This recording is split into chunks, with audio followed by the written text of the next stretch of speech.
अजहर सिद्दीक साहब, आप ब्रेक से पहले कोई बात करना चाह रहे थे? मैं कोई नहीं। देखें, प्रॉब्लम हमारे ये है, किसी ने कहा कान कुत्ता लेके भाग गया, हम कान देखते नहीं, कुत्ते के पीछे भागना शुरू कर देते हैं।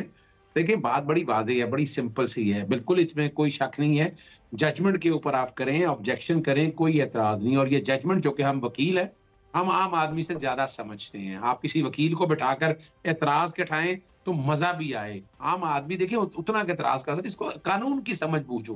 लाजमी नहीं है कि कानून, अगर देखे ना, हम लोग इतना पढ़ के आते हैं, रोजाना केसों में पेश होते हैं, जजेस बैठे हुए हैं, यानी चले अब सियासी गुफ्तगू कर लेते हैं सर, इसको छोड़ते हैं। फिर मुझे बताएं, आप लोगों की जानिब से बहुत तनकीद हो रही थी। अब 15 जनवरी से तो मियां साहब आ रहे हैं, अपने जलसे जुलूस शुरू कर रहे हैं और अपना होमवर्क उन्होंने जो है वो कंप्लीट कर लिया है। आप लोगों के पास उनके ये जो इंतखाबी टेक ऑफ है उसका क्या तोड़ है? देखिए, मेरी बात सुने, वो 21 अक्टूबर से आए हुए हैं और हालत ये है कि एक जलसा भी वो ऐसा नहीं कर सके। माँ सिवाय कमरों में बैठ के टिकटें बांटते रहे, गोल्फ खेलते रहे अंदर बैठ के। ये मजाकन बात कर रहा हूँ। मजा था ना, बिलावल भुट्टो देखे ना, एक लीडर था ना, एक रियल लीडर है कि वो निकला बाहर। हमारा तो लीडर अंदर है ना, कम अदालत में बंद है। और अब 15 तक इंशाल्लाह बड़ी उम्मीद है कि 15 तक वो बाहर होंगे, जितना जोर डालना था।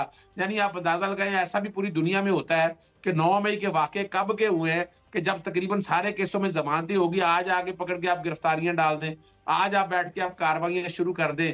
ये कुछ ज्यादती है। और यहाँ पर हमारे अदालतों को इस मामले में सोचना है कि अगर लेवल प्लेइंग फील्ड देने की बात है, ये जब इतना लेट हो गया तो 1.5 महीना आगे हो जाएगा, क्या अर्ज है?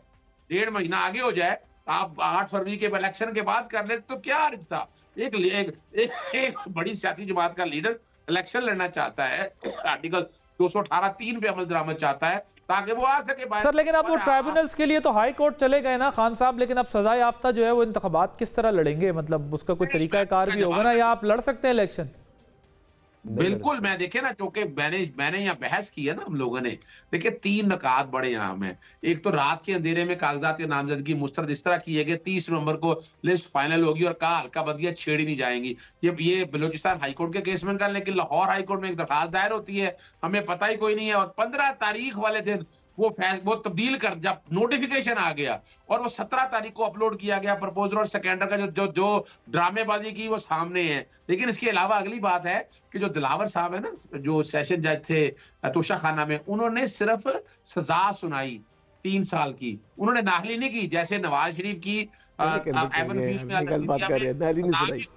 नाहली भी की। फिर उसके बाद इलेक्शन कमीशन ने क्या कहा, 232 सेक्शन तो तरमीम हुई थी। इलेक्शन कमीशन के पास इख्तियार का कोर्ट था, ट्राइब्यूनल था। ये सारा आप चैलेंज कर रहे हैं, अब लाहौर हाईकोर्ट के लार्जर बेंच के सामने आएगा और बात बड़ी वाज़ेह हो जाएगी। लाहौर हाईकोर्ट के बेंच के सामने आएगा। इमरान खान साहब और नवाज शरीफ में फर्क ये है कि नवाज शरीफ की सजाएं उस वक्त मुअत्तल नहीं हुई थी। इमरान खान साहब के केस में सजाएं मुअत्तल हो चुकी हुई हैं।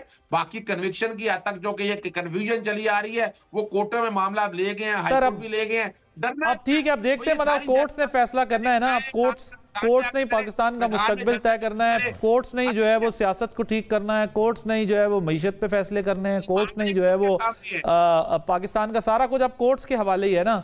और कोर्ट्स भी जो है वो कई ऐसे मैटर्स के अंदर इस वक्त हाथ डाल रहे जो बहुत चीजें शायद इररेलेवेंट भी हैं, जिसका कोई लेना देना भी ना हो। देखें ना जी, कोर्ट्स की अपनी पोजीशन ये है कि 140वां नंबर है। हाँ। और साथ में पब्लिक जो मैटर्स हैं, जो इश्यूज हैं, लोग जो रुल रहे हैं अदालतों के अंदर, वो केसेस पड़े हुए हैं, सारे सियासी केसेस हल हो रहे हैं। सर नहीं गुजारिश सुन लेना सर, तो मुझे बात तो करने दें हज़रत साहब। गुजारिश ये है कि अवाम के मसाइल तो वहीं के वहीं हैं, ना पार्टी मैनिफेस्टो दे सकी हैं, ना कोई मैनिफेस्टो तगड़ा लाया जा रहा है, सिर्फ वही एंटी स्टैब्लिशमेंट बयानिए के ऊपर इलेक्शन लड़ने जा रही हैं जमातें। कोर्ट्स का भी है कि कई ऐसे गड़े मुर्दे उखड़ रहे हैं जिसका कोई ताल्लुक नहीं है, मतलब आप उस चीज़ों से आप क्या पास्ट एंड क्लोज ट्रांजैक्शंस हैं। लेकिन अगर यही कोर्ट्स ने फैसला करना है तो फिर हो चुका। महमूद साहब मुझे बताइएगा ज़रा, आप सीट एडजस्टमेंट्स की बात कर लेते हैं। मुझे ये बताएं कि IPP जो है वो हमारे पास उस वक्त आपकी पार्टी की तरफ से जो तर्जुमान है उन्होंने भी कहा कि 20 से ज़ायद नशस्तों पर बात चल रही है, लेकिन अब क्या है मामला? कितनी नशस्तें नून लीग के लिए आप लोग छोड़ रहे हैं, वो आपके लिए छोड़ रहे हैं? अलीम खान साहब के मुकाबले में क्या मरियम नवाज साहिबा जो है वो दस्तबरदार होंगी? लोधरा वाला क्या मामला है? ये टिकटों का अभी तक मसला हल क्यों नहीं हो सका है? देखिए मेरा ख्याल से ये मुज़ाकरात चल रही हैं पंजाब के लिए और मतलब जो है दूसरे पंजाब के शहरों के लिए चल रहा है।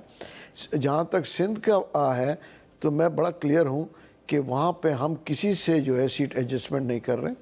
हम अपने कैंडिडेट्स हमने खड़े किए और हम सारे हलकों के ऊपर मेरे ख्याल से कोई 40 जो है प्रोविंशियल। तो सर मुझे वफाक पे और पंजाब में बताएं ना सर, पंजाब तो बैटलफील्ड बनती है, नंबर गेम तो पंजाब से सेटल होना ना। देखिए पंजाबी का जो है अभी तक सेटलमेंट हुआ नहीं है, नेगोशिएशंस चल रही हैं और चलती रहेंगी, क्योंकि ये इतना आसान नहीं है कि किसी भी पार्टी के कैंडिडेट्स को बिठाना या विड्रॉ करना। देखिए ना वो PMLN के लिए आसान है ना IPP के लिए आसान है। उसकी वजह ये कि आप ये देखें ना, उनके अगर पुराने जो वर्कर्स हैं या पुराने जो लीडर्स हैं उनको वो विड्रॉ कैसे करेंगे। और IPP के लिए ये मुश्किल है कि हमारे पास जो लोग आए हुए हैं वो इलेक्टेबल्स भी हैं और उनके अपने वोट बैंक है तो उनको हम कैसे कह सकते हैं कि जी आप लोग विड्रॉ हो जाएं। तो होगा ये कि मेरे ख्याल से कुछ सीटों पे हो सकता है एडजस्टमेंट हो, बाकी जो है फ्री फॉर ऑल होगा, लोग इलेक्शन लड़ेंगे। तो अलीम खान साहब का, तरीन साहब का तो बता दें, लोधरा का लाहौर का क्या हो रहा है? उसके 2 दिन रह गए, टिकट्स देने हैं पार्टियों ने, लेकिन अभी तक मेरे ख्याल से उसके फैसला भी नहीं हुआ। उसका फैसला भी नहीं, उसका भी फैसला अभी तक फाइनल फरमा रहे हैं कि जी इनके पास इलेक्टेबल्स हैं, उनके अपने लोग हैं, मुस्लिम लीग नवाज के अंदर भी मसाइल हैं, तो बेहतर है कि IPP अपना इलेक्शन लड़े, मुस्लिम लीग नवाज अपना लड़े। तो ये बेहतर तो उन दोनों को पता होगा ना, मगर फिर भी नहीं लड़ रहे, तो इस बेहतरी के पीछे सबब क्या है? आपके ख्याल में 15 जनवरी से मियां साहब शुरू कर रहे हैं अपनी कैंपेन, लेट नहीं कर दिया? कि जहांगीर तरीन साहब उठते हैं, जाकर मिलते हैं कभी शहबाज शरीफ साहब को, कभी उठ के जाते हैं, कहते हैं जी नवाज शरीफ साहब के पास। उस दिन जब वहां पर गए 3-4 दिन पहले फिर जाकर उन्होंने कहा इनको अपनी सीटें निकालना मुश्किल हो चुका है IPP को, ऑफ कोर्स सीटें नहीं निकाल सक रहे। इनकी फेस सेविंग ही मुस्लिम लीग नवाज के साथ आने में है। ये 5 मिनट के लिए अपने जोरे बाजू से जाए ना मैदान में, इनकी जमानतें जब्त होंगी IPP की, तो ये जाएंगे नहीं कभी भी। वो कहते हैं हमारे बगैर हुकूमत नहीं बनने वाली पंजाब की, और पुरानी बातें कह रही है। वो कह रहे हैं जी क्योंकि हमने आपका साथ दिया था तो अब आप हमारा जो ख्याल रखें, तो किसी हद तक कुछ हद तक बात ठीक भी है। लेकिन अब मैं आपको बताऊं कि यहाँ पर इनकी सिचुएशन ये है, यानी यहाँ पर रावलपिंडी के अंदर जो टेक्सला की सीट है उसके अंदर आज पूरी मुस्लिम लीग नवाज की जितना कैंट बोर्ड है और जो पाकिस्तान ऑर्डिनेंस फैक्ट्री के जो है वो वाह कैंट जिसे कहते हैं, वाह कैंट की वो जो सारे उनके जो थे वार्ड मेंबरान, उन्होंने प्रेस कॉन्फ्रेंस कर दी है। उन्होंने कहा जाए जी आप दें, हम इनको वोट नहीं देंगे। गुलाम सरवर साहब को कोई हम मानेंगे ही नहीं उनको। यानी पार्टी पूरा इलेक्शन ही हार सकती है, पूरी की पूरी पार्टी मुखालिफ होगी है। तो ये उनके लिए PMLN के लिए डैमेजिंग होगा। डैमेजिंग क्या, वो तो उम्मीदवार ही नहीं लेकर आएंगे ना। नहीं, अगर वो लाते हैं गुलाम सरवर खान साहब को, तो आप कह रहे हैं कि नून लीग वोट नहीं डालेगी? नहीं होगी, तो वो हार ही जाएंगे ना। 90 सीट ना अपना बंदा खड़ा करेंगे ना सरवर खान साहब जीत सकेंगे, यही होना है। आप ये कह रहे हैं। अच्छा, दूसरी चीज ये कि इसी तरह फैसलाबाद के अंदर भी सिचुएशन बनी हुई है।